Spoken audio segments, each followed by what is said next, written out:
주님의 은혜와 평화가 여러분과 또한 여러분의 가정 그리고 공동체에 늘 함께 하시기를 기원합니다. 사순절을 지금 보내고 있습니다. 예수님의 그 십자가를 더 묵상하시고 바라보시며 살아가는 여러분들 되시기를 간절히 바랍니다. 한 이야기로 말씀을 시작하려고 합니다. 2006년도 10월 달에 미국 펜실베니아에서 있었던 일입니다. 한 작은 마을, 한 작은 학교에서 총격 사건이 일어났습니다. 그렇게 큰 마을이 아니었습니다. 그냥 평화로운 작은 마을이었습니다. 그런데 그런 마을에 총격 사건이 일어나게 된 것입니다. 한 트럭 운전사가 학교로 그냥 무단으로 들어가서 그 학교 한 반에 들어가 어린 아이들을 세워놓고 총을 가격한 것이지요. 그 사건으로 말미암아 어린 소녀 5명이 그 자리에서 사망하였고 5명은 평생 동안 짊어지고 가야 할 장애를 앓은 채 중상을 입게 되었던 것입니다. 이 사건으로 미국은 큰 충격에 빠졌습니다. 아니, 어떻게 저런 작은 마을에까지 이런 사건이 일어났는가? 도대체 저렇게 평화롭고 범죄가 일어나지 않을 것 같은 저런 마을에 왜 총격 사건이 일어나게 된 것인가?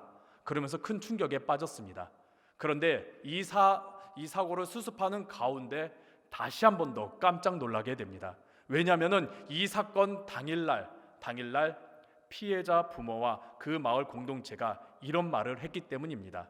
그 사고 가운데 일어났던 일인데 이런 내용이 있었다고 합니다. 나를 먼저 쏘세요. 나를 먼저 쏘세요. 그리고 공동체는 이렇게 말합니다. 용서하겠습니다. 나를 먼저 쏘세요. 이게 무슨 말이냐면은 이 총격 사건이 일어나는 그때에 어린아이들이 이제 세워져 갖고 범인은 총을 가려고 할 때입니다. 그럴 때 한 연장자인 한 소녀가 나를 먼저 쏘라고, 어린 동생들 빨리 어떻게 도망치거나 이 사건 좀 모면하게 하려는 마음으로 그 소녀는 나를 먼저 쏘세요, 나를 먼저 쏘세요 했던 것이지요. 그러자 범인은 바로 총을 가했던 것입니다. 그 아이가 죽자 그 옆에 있던 다른 아이도 이어서 이젠 나를 쏘세요, 그렇게 이어졌던 것이지요. 그리고 용서하겠습니다, 이 말은 어떤 말이냐면은 이 사건이 일어나고 해가 지기도 전에 피해자 부모와 마을 공동체 대표들이 그 가해자 그 총격을 가해했던 그 가해자 그 가족들에게 가서 이 모든 것 다 용서하겠습니다, 이 모든 것 다 용서하겠습니다, 무조건 용서하겠습니다라고 말했기 때문입니다. 가해자는 이 총격 사건이 일어난 후에 자결하고 끝이 났기 때문에 피해자 부모들은 그 가해자 가족들에게 가서 이런 말을 했습니다. 당신들도 한 남편을 잃었고 당신들도 한 아버지를 잃은 것이기 때문에 우리가 당신을 위로합니다 라고 말했던 것이지요. 여기서 끝난 것이 아니었습니다. 그 가해자, 총격을 가한 그 총격 사건을 일으킨 그 가해자의 장례식에 이 피해자 부모들이 찾아가 장례에 참여하게 됩니다. 그리고 전국 각지에서 이 사건 때문에 위로하기 위해서, 돕기 위해서 보냈던 그 성금을 그 가해자 가족들에게 전달합니다. 그리고 그 가해자 가족을 식사에 초청해서 함께 식사하면서 위로하게 된 것이죠. 이들이 어떻게 이럴 수가 있었을까요? 도대체 이들이 누구에게 이런 행동을 할 수 있었을까요? 과연 우리에게 이런 일들이 일어난다면 우리는 어떻게 대응할까요? 만약에 제게 이런 일이 일어난다면 그거 쉽지 않을 것 같습니다. 혼란에 빠지고 패닉에 빠지고 힘들어하면서 고통스럽지 그 용서를 할 여유는 없을 것 같습니다. 그런데 도대체 이들은 누구기에 이렇게 용서를 할 수 있었던 것일까요? 이들은 한 공동체입니다. 그 공동체 이름은 아미시 공동체라고 불리는 신앙 공동체입니다. 이들이 어떤 종파냐 그런 것은 너무나 많은 내용이 있기 때문에 그렇게 다루지 않겠지만은 이들의 특징이 무엇이냐면은 현대 문명을 거부합니다. 그들은 핸드폰 가지고 있지 않습니다. 인터넷 사용하지 않습니다. 집에 TV 없습니다. 자동차 사용하지도 않습니다. 마차를 타고 다닙니다. 그들은 심지어 의료보험이나 사회보장제도 같은 것도 거부합니다. 그들은 현대 문명을 거부하면서 오직 말씀만 붙잡고 살아가겠노라고 하는 공동체입니다. 그것이 미국 한복판에 있는 공동체입니다. 과학 문명과 전쟁 기술과 또한 강한 힘을 가진 그 미국 한복판에서 모든 세상의 문명을 거부하면서 하나님의 말씀대로 살아가겠노라고 하는 공동체가 아미시 공동체인 겁니다. 그러다 보니까 미국 사회가 이 아미시 공동체를 크게 조롱했습니다. 아니 왜 굳이 우리에게 편리를 주고 유익을 주는 그런 문명을 왜 거부하느냐고, 왜 힘들게 사냐고, 왜 불편하게 사냐고, 왜 답답하게 사냐고, 왜 그렇게 미련하게 사냐고 그들을 조롱했습니다.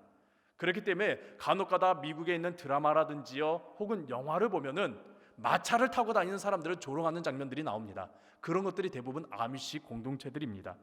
그리고 이 공동체는 조만간 사라질 것이라고 미국 예일 대학교를 비롯한 많은 유명한 대학들이 이 공동체 조만간 사라질 거야라고 예견했습니다. 그런데 2006년도에 그 총격 사건 이후로 사람들의 생각이 완전히 변했습니다. 이 아미시 공동체를 사람들이 본받으려고 하고 있습니다. 이 아미시 공동체에 함께 참여하려고 하고 있습니다. 이 아미시 공동체를 본받으려고 하고 있습니다. 이 총격 사건이 있은 후 많은 기자들이 물었습니다. 아니 어떻게 용서를 할 수 있는 것입니까? 복수하고 싶은 생각은 없었습니까? 그들을 비난하는 생각은 없었습니까? 어떻게 용서할 수 있었습니까? 라고 묻자 이 아미시 공동체 그 피해자 사람들은 이렇게 말합니다. 우리는 매일 주기도문을 외웁니다. 이게 뭔 말입니까? 주기도문 내에 이런 내용이 있지요. 우리가 우리에게 잘못한 사람을 용서하여 준 것처럼 주님 우리를 용서해 주세요. 내게 죄를 지은 자를 내가 사하여 준 것처럼 주님 나에게 용서해 주세요. 그 기도 매일 했기 때문에 용서할 수 있었다라고 말합니다. 성경 말씀 그대로 따랐기 때문에 원수도 사랑하라 그 말씀 따라야 했기 때문에 그들은 이들을 용서할 수 있었다라고 말합니다. 세상에 많은 사람들이 그들을 처음엔 조롱하고 미련하다라고 실패했다라고 더 이상 그들은 필요 없다라고 조롱하고 비난했습니다. 그런데 지금은 세상이 그들을 본받으려고 하고 있습니다. 실패 참 두렵죠. 어떤 것들이 실패입니까? 시험에 낭망했던 것, 혹은 직장을 잃은 것, 혹은 사업이 망한 것, 혹은 인간관계가 파괴된 것, 혹은 나에게 큰 실수가 다가와서 그 실수 감당하지 못하는 것. 우리는 이러한 실패들 참 감당하기 어렵습니다. 왜냐하면 세상은 성공만 이야기하기 때문입니다. 어떻게 하면 성공할 수 있다, 성공을 해야 된다라고 말할 뿐이지요. 그래서 실패했을 때 어떻게 해야 될지 우리는 알지 못합니다. 우리가 어려움을 겪었을 때, 우리가 정말 모든 것이 낭망하고 힘들고 실패를 경험할 때 우리는 어떻게 해야 되는지 우리는 알지 못합니다. 배운 적이 없습니다. 알려주는 사람이 없습니다. 오히려 사람들은 비난할 뿐이지요. 그래서 우리는 실패를 겪었을 때에, 우리에게 큰 고난이 다가왔을 때에 우리는 어떻게 할지 몰라 자책하고 자존감이 낮아지며 모든 것을 다 포기하려고 합니다. 어떻게 할지 견디지 못하고 포기하려고 하지요. 하지만은 성경은 다릅니다. 성경에 있는 말씀 우리가 자세히 보면은 성경은 실패했던 인생들의 이야기를 고스란히 담고 있습니다. 그리고 그 실패했던 인생들이 어떻게 다시 일어나고 어떻게 하나님께서 사용하시고 어떻게 하나님께서 회복시켜 주시는지를 우리에게 말씀하고 있지요. 다윗을 봅시다. 다윗 우리가 볼 때 승승장구한 것 같지요. 하지만은 그에게는 어떠한 실패의 경험이 있습니까? 윤리적인 큰 실패의 경험이 있지요. 간음한 사건이 있습니다. 그리고 그 간음한 사건을 덮으려고 했지만 어떻게 됐습니까? 수면 위로 드러나게 되었습니다. 지금 같았으면 어떻게 됐습니까? 온갖 여론이 그를 비난하고 죽일 놈이다, 정말 끌어내려야 된다, 난리가 났겠지요. 그리고 더 이상 살아남지 못했겠지요. 그런데 성경은 이러한 다윗의 실패 이야기를 고스란히 담고 있고, 그가 어떻게 이 일들을 넘는지, 그리고 이겨나가는지, 그리고 그 과정 가운데서 하나님께서 그를 어떻게 사용하시는지를 고스란히 담고 있습니다. 나중에는 하나님께서 다윗을 향해 어떻게 말씀하시지요? 내 마음에 합한 자다, 내 마음에 합한 자다, 그렇게 말씀하시지요. 엘리야를 봅시다. 엘리야 갈멜산의 그 놀라운 사건으로 우리는 대단한 선지자 말하고 있지만, 그 사건 이후에 엘리야는 어떻게 합니까? 다 포기해버립니다. 하나님 내 목숨 좀 거두어 달라라고 하면서 자포자기하면서 완전히 포기하는 지경에 이릅니다. 그 놀라운 일을 일으켰는데 보니까, 뚜껑을 열어보니까 변화된 사람은 하나도 없고, 변화된 결과는 아무것도 없고, 아무런 결과도 없고, 아무런 소득이 없는 것을 보자 그는 실패했구나 그러면서 자포자기하면서 모든 것을 다 포기하면서 하나님께 내 목숨 거두어 달라라고 말하지요. 그런데 하나님께서는 어떻게 하셨습니까? 엘리야를 위로하시고 회복시켜 주시는 은혜를 보여주시지요. 요나를 봅시다. 요나 어떻게 했습니까? 하나님께서 이렇게 하라라고, 이렇게 하나 니느웨로 가서 복음을 전하라라고, 회개케 하라라고 명령하셨는데 요나 어떻게 했습니까? 거부하고 도망쳤지요. 다시스로 도망쳤습니다. 그는 근데 어떻게 됐습니까? 풍랑을 만나게 되었습니다. 그 풍랑을 만나게 되자 요나 어떻게 생각했습니까? 이거 내가 하나님 앞에 불순종하고 내가 하나님 말씀 따르지 않기 때문에 이렇게 됐구나. 어쩔 수 없다. 이거 해결하기 위해서는 내가 목숨을 던져야 되겠구나 라면서 그 선장에게 말하죠. 나 바다에 던지라고, 그러면 해결될 거라고. 그러면서 자기 자신을 포기하는 지경에 이릅니다. 그러나 하나님께서 그런 요나를 어떻게 하셨지요? 그를 물고기 뱃속에서 건져주시고 다시 사용하셨습니다. 성경을 보면은 하나님께서 실패한 인생들, 포기하려는 인생들, 자포자기한 인생들을 그냥 내버려 두시는 것이 아니라 그들을 다시 회복시켜 주시고 그들을 다시 일으켜 세워 주시며 그들을 다시 사용하시는 그런 놀라운 장면들이 나옵니다. 하나님께서는 그들을 다시금 회복시켜 주십니다. 그래서 우리 그리스도인들은 실패가 왔을 때에, 어려움이 다가왔을 때에, 고난이 다가왔을 때에 어떠합니까? 세상에 많은 사람들은 그런 일을 겪으면 다 포기하고 다 모든 것을 없애버리려고 하지만은 우리 그리스도인들은 그런 일이 다가왔을 때에 하나님을 믿음으로, 하나님을 의지함으로 하나님께서 나를 건져주시리라, 나를 구원하시리라, 정말 길을 만들어주시고 나를 인도하시리라는 그 믿음으로 우린 다시 일어나게 됩니다. 코로나19로 참 어려움을 겪고 있는 분들이 많이 있습니다.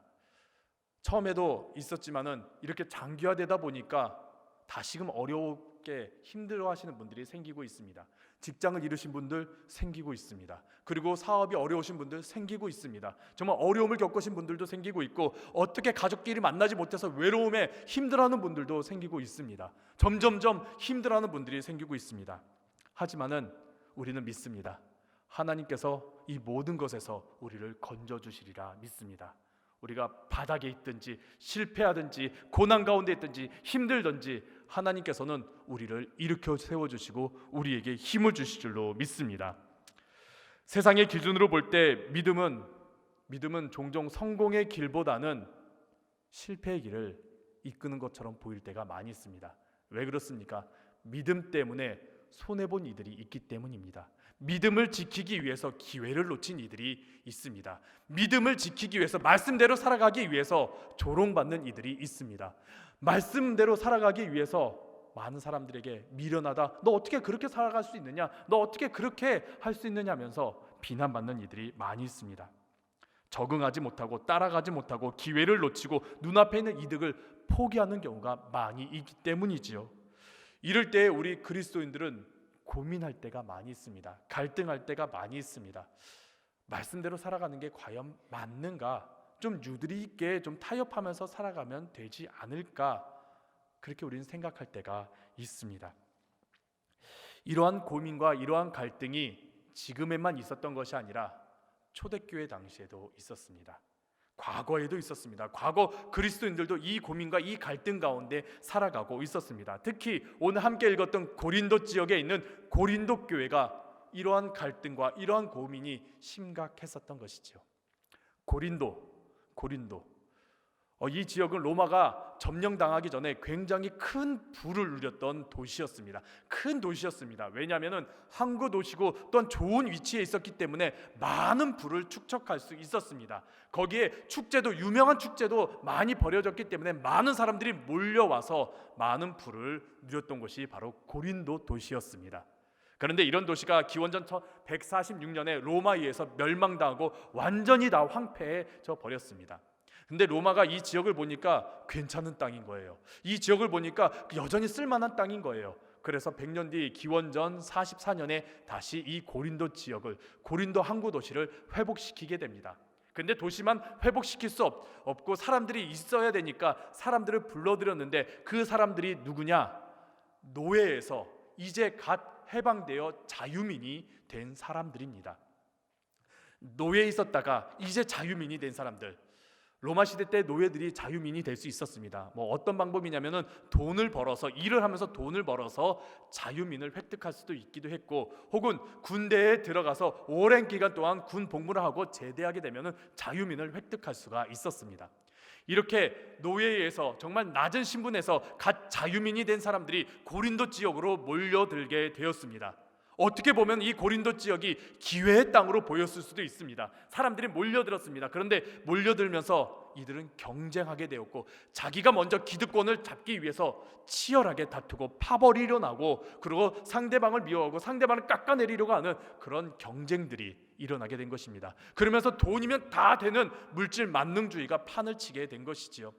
거기에 잘못된 우상들이 들어오게 됩니다. 음란한 우상들이 들어오게 돼서 성적 타락까지 일어나게 된 것이지요. 이런 곳에 바울이 가서 고린도 지역, 이런 고린도 지역에 바울이 가서 복음을 전한 것입니다. 근데 바울이 이 고린도 지역에 가기 전에 어느 곳에 있는지가 중요합니다. 어느 곳에 있었냐면은 사도행전 18장에 보니까 아덴에 있었다라고 말합니다. 아테네에 있었다고 말합니다. 그곳에서 사도 바울이 복음을 전했는데 어떻게 복음을 전했습니까? 자신의 지혜, 자신의 지식, 세상의 방식대로 그는 복음을 전했다가 큰 실패를 경험하게 되지요.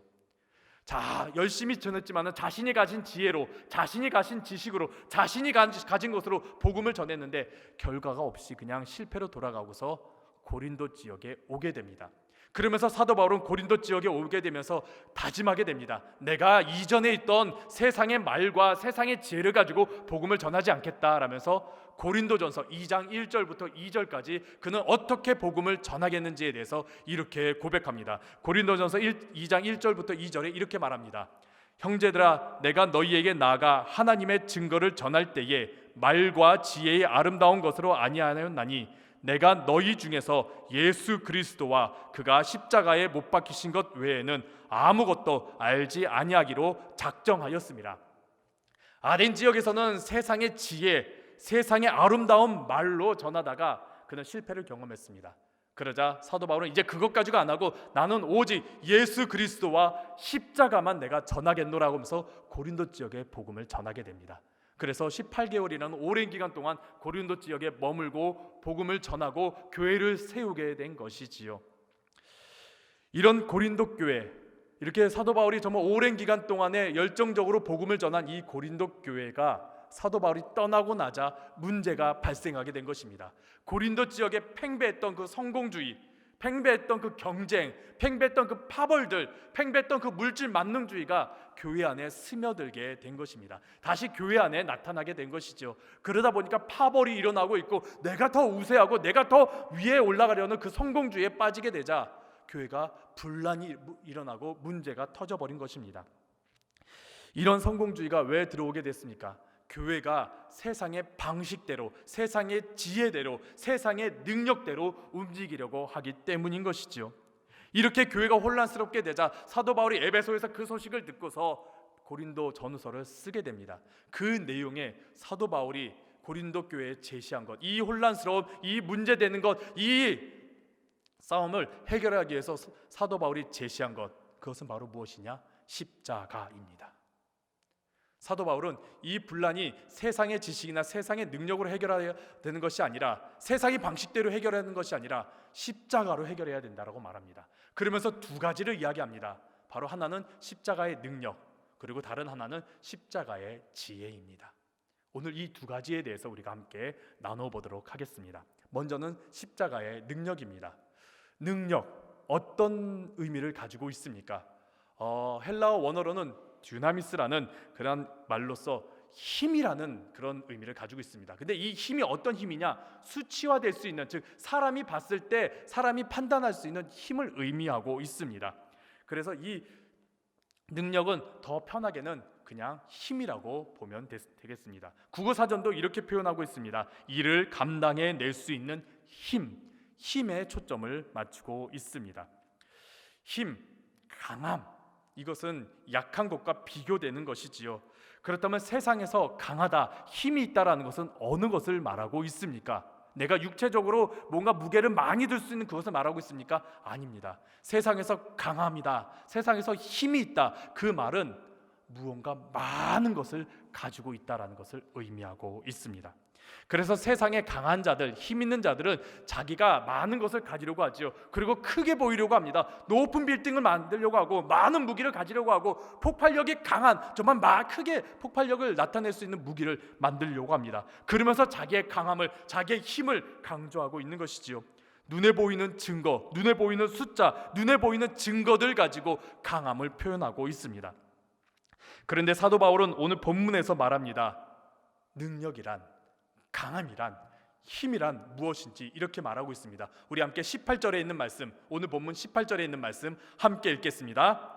십자가의 도가 멸망하는 자들에게는 미련한 것이요 구원을 받는 우리에게는 하나님의 능력이라. 아멘. 십자가의 도가 능력이라고, 십자가의 도가 강함이라고 우리에게 말씀하고 있습니다. 그럼 십자가의 도가 무엇입니까? 편하게 풀어 쓴다면 십자가에 관한 말씀이 바로 십자가의 도입니다. 십자가에 관한 말씀이 어떤 것입니까?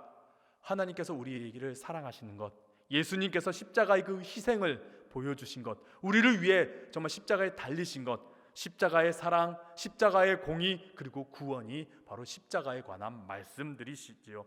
그런데 이런 십자가에 관한 말씀이 세상 사람들이 보기에는 능력이 아니라 미련한 것이라고 말하고 있습니다. 어리석은 행동이다. 그 십자가에 관한 말씀, 어리석은 거다, 미련한 거다, 쓸모없는 거다라고 말하고 있습니다. 왜 그렇습니까?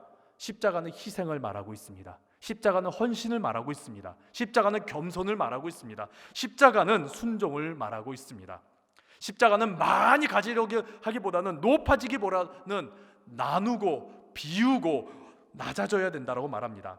나를 위한 것보다는, 나를 위한 것보다는 헌신하라라고, 희생하라라고 말하고 있습니다. 경쟁보다는 양보와 겸손을, 편리보다는 땀 흘림을, 그리고 강해지기보다는 약해지고 저 마지막 다리에 가기를 말하고 있습니다. 세상의 기준으로 본다면 이것은 무엇입니까? 미련한 것입니다. 실패의 길로 가는 것밖에 다를 바가 없습니다. 그런데 십자가는 말합니다. 희생하라고, 겸손하라고, 헌신하라고, 순종하라고, 낮아지라고 말하고 있습니다. 그런데 이러한 십자가가 최후에는 어떠합니까?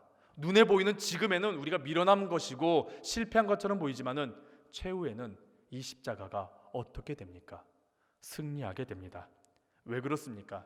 십자가의 능력, 십자가에 관한 말씀은 우리가 무언가를 막 하려는 그런 내용들이 아닙니다. 우리에게서 나온 것들이 아닙니다. 우리의 힘을 나타내는 것이 아니고 우리의 지식이나 우리의 방법을 나타내는 것이 아닙니다. 십자가는 우리의 능력이 아니라 하나님으로부터 흘러나온 능력을 우리가 볼 수 있게 합니다. 십자가의 강함은 나로부터 나오는 것이 아니라 하나님으로부터 나오는 것입니다. 그래서 하나님께서 우리가 낮아졌을 때에, 십자가를 바라보면서 우리가 낮아졌을 때에 하나님께서 우리를 세워주십니다. 우리가 십자가를 바라보며 희생했을 때 하나님께서는 우리를 다시 살려주십니다. 그리고 우리가 십자가를 바라보며 땀 흘렸을 때에 하나님께서는 우리에게 열매를 맺게 해주십니다. 그리고 우리가 십자가를 바라보며 포기했을 때에 하나님께서는 우리에게 채워주시는 역사가 나타납니다. 세상은 나의 힘으로, 세상의 방법으로 더 많이 가지라고 말하고 있습니다. 하지만은 성경은 뭐라고 말하고 있습니까? 하나님 안에서 모든 것을 할 수 있다라고 말씀합니다. 그래서 빌립보서 4장 13절에 뭐라고 말씀합니까? 우리 함께 빌립보서 4장 13절에 있는 말씀 함께 읽도록 하겠습니다. 내게 능력 주시는 자 안에서 내가 모든 것을 할 수 있느니라. 아멘. 내 능력 안에서가 아닙니다. 내 방식 안에서가 아닙니다. 세상의 방법 안에서가 아닙니다. 내게 능력 주시는 자 안에서, 하나님 안에 있을 때에 하나님의 능력으로 말미암아 우리가 모든 것을 할 수 있다라고 말합니다. 그 모든 것을 할 수 있는 것이 무엇이었습니까? 사도행전 4장 13절 앞에 있는 11절과 12절에서 이렇게 말씀합니다. 내가 궁핍함으로 말하는 것이 아니라 어떤 형편에든지 나는 자족하기를 배웠노라. 12절 나는 비천에 처할 줄도 알고 풍부에 처할 줄도 알아. 모든 일 곧 배부름과 배고픔과 풍부와 궁핍에도 처할 줄 아는 일체의 비결을 배웠노라. 이 모든 것이 하나님 안에 있을 때에, 내게 능력 주시는 자 안에 있을 때에 내가 할 수 있다라는 것입니다.